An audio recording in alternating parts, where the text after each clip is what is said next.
मैं कमरे में पिछले 31 दिनों से फकत इस हकीकत का नुकसान गिनने की कोशिश में उलझा हुआ हूँ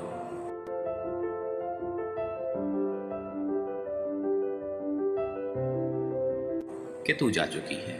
तुझे रायगानी का रत्ती बराबर अंदाजा नहीं है। तुझे याद है वो जमाना जो कैंपस की पगडंडियों पर टहलते हुए कट गया था।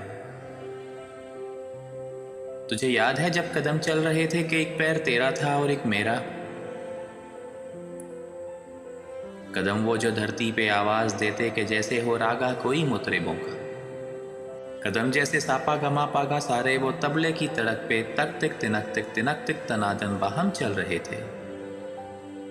कदम जो मुसलसल अगर चल रहे थे तो कितने गवैयों के घर चल रहे थे। मगर जिस घड़ी तूने इस राह को मेरे तन्हा कदम के हवाले किया था, इन सुरों की कहानी वहीं रुक गई थी। कितनी फनकारियां, कितनी बारीकियां, कितनी कलियां बिलावल गवैयों के होंठों पे आने से पहले ही फना हो गए। कितने नुसरत फतेह, कितने मेहदी हसन मुंतजिर रह गए कि हमारे कदम फिर से उठने लगे। तुझको मालूम है जिस घड़ी मेरी आवाज़ सुन के तू एक जाविये पे पलट के मुड़ी थी, वहां से रिलेटिविटी का जनाजा उठा था कि उस जाविये की ही कशिश में यूनान के फलसफी सब जमानों की तरतीब बर्बाद करके तुझे देखने आ गए थे कि तेरे झुकाव की तमसील पे अपनी तिरछी लकीरों को खम दे सकें, अपनी अकड़ी हुई गर्दनों को लिए अपने वक्तों में पलटें जियोमेट्री को जन्म दे सकें।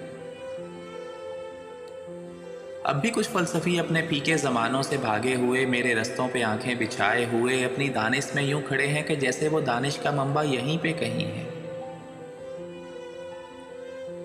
मगर मुड़ के तकने को तू ही नहीं है। तो कैसे फ्लोरेंस की तंग गलियों से कोई डिवेंची उठे, कैसे हिस्पानिया में पिकासो बने, उनकी आंखों को तू जो मयस्सर नहीं है। ये सब तेरे मेरे इकट्ठे ना होने की कीमत अदा कर रहे हैं कि तेरे ना होने से हर एक ज़मा में, हर एक इल्म फ़न में, हर एक दास्तां में कोई एक चेहरा भी ताज़ा नहीं है। तुझे रायगानी का रत्ती बराबर अंदाज़ा नहीं।